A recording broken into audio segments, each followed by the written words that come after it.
Chapter 19. And Joab was told, Behold, the king is weeping and mourning for Absalom. So the victory that day was turned into mourning for all the people.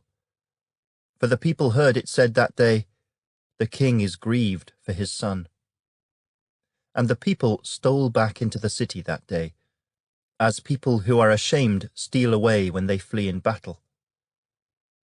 But the king covered his face, and the king cried out with a loud voice, O my son Absalom, O Absalom, my son, my son.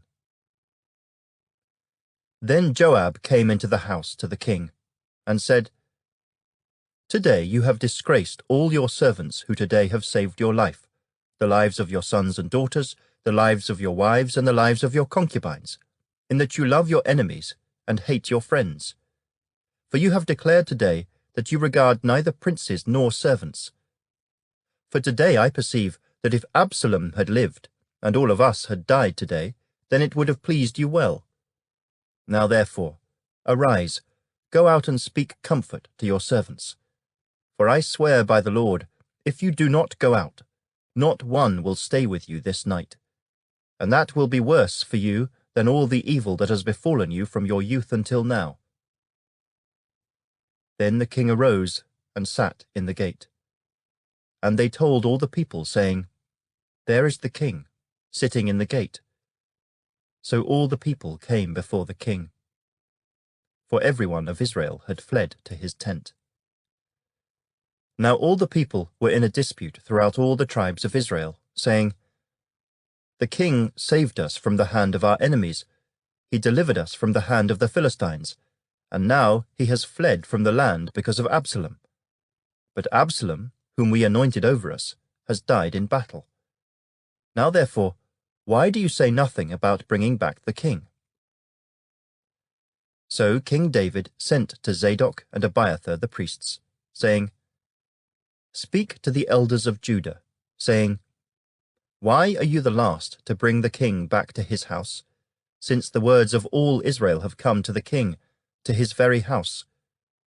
You are my brethren, you are my bone and my flesh.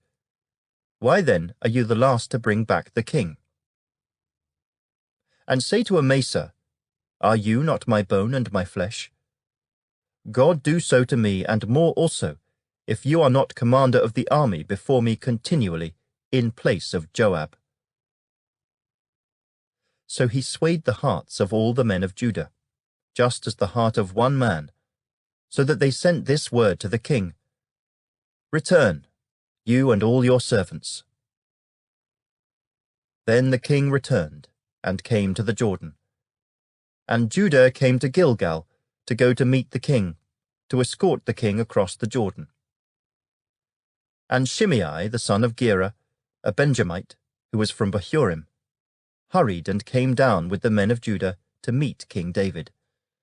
There were 1,000 men of Benjamin with him, and Ziba the servant of the house of Saul, and his 15 sons and his 20 servants with him. And they went over the Jordan before the king. Then a ferryboat went across to carry over the king's household, and to do what he thought good. Now Shimei the son of Gera fell down before the king when he had crossed the Jordan. Then he said to the king, Do not let my lord impute iniquity to me, or remember what wrong your servant did on the day that my lord the king left Jerusalem, that the king should take it to heart. For I, your servant, know that I have sinned. Therefore here I am, the first to come today of all the house of Joseph, to go down to meet my lord the king. But Abishai the son of Zeruiah answered and said, Shall not Shimei be put to death for this, because he cursed the Lord's anointed?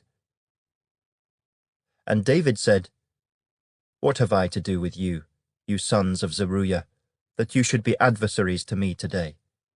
Shall any man be put to death today in Israel? For do I not know that today I am king over Israel? Therefore the king said to Shimei, You shall not die. And the king swore to him. Now Mephibosheth, the son of Saul, came down to meet the king. And he had not cared for his feet, nor trimmed his moustache, nor washed his clothes, from the day the king departed until the day he returned in peace. So it was, when he had come to Jerusalem to meet the king, that the king said to him, "Why did you not go with me, Mephibosheth?" And he answered, "My lord, O king, my servant deceived me. For your servant said, I will saddle a donkey for myself, that I may ride on it and go to the king, because your servant is lame. And he has slandered your servant to my lord the king. But my lord the king is like the angel of God. Therefore, do what is good in your eyes. For all my father's house were but dead men before my lord the king. Yet you set your servant among those who eat at your own table. Therefore, what right have I still to cry out any more to the king?" So the king said to him, "Why do you speak any more of your matters? I have said, you and Ziba divide the land." Then Mephibosheth said to the king, "Rather, let him take it all, inasmuch as my lord the king has come back in peace to his own house." And Barzillai the Gileadite came down from Rogelim, and went across the Jordan with the king, to escort him across the Jordan. Now Barzillai was a very aged man, 80 years old, and he had provided the king with supplies while he stayed at Mahanaim, for he was a very rich man. And the king said to Barzillai, "Come across with me, and I will provide for you while you are with me in Jerusalem." But Barzillai said to the king, "How long have I to live, that I should go up with the king to Jerusalem? I am today 80 years old. Can I discern between the good and bad? Can your servant taste what I eat or what I drink? Can I hear any longer the voice of singing men and singing women? Why then should your servant be a further burden to my lord the king? Your servant will go a little way across the Jordan with the king, and why should the king repay me with such a reward? Please let your servant turn back again, that I may die in my own city, near the grave of my father and mother. But here is your servant Kimham. Let him cross over with my lord the king, and do for him what seems good to you." And the king answered, "Kimham shall cross over with me, and I will do for him what seems good to you. Now whatever you request of me, I will do for you." Then all the people went over the Jordan, and when the king had crossed over, the king kissed Barzillai and blessed him, and he returned to his own place. Now the king went on to Gilgal, and Kimham went on with him. And all the people of Judah escorted the king, and also half the people of Israel. Just then all the men of Israel came to the king, and said to the king, "Why have our brethren, the men of Judah, stolen you away, and brought the king, his household, and all David's men with him across the Jordan?" So all the men of Judah answered the men of Israel, "Because the king is a close relative of ours. Why then are you angry over this matter? Have we ever eaten at the king's expense, or has he given us any gift?" And the men of Israel answered the men of Judah, and said, "We have 10 shares in the king. Therefore we also have more right to David than you.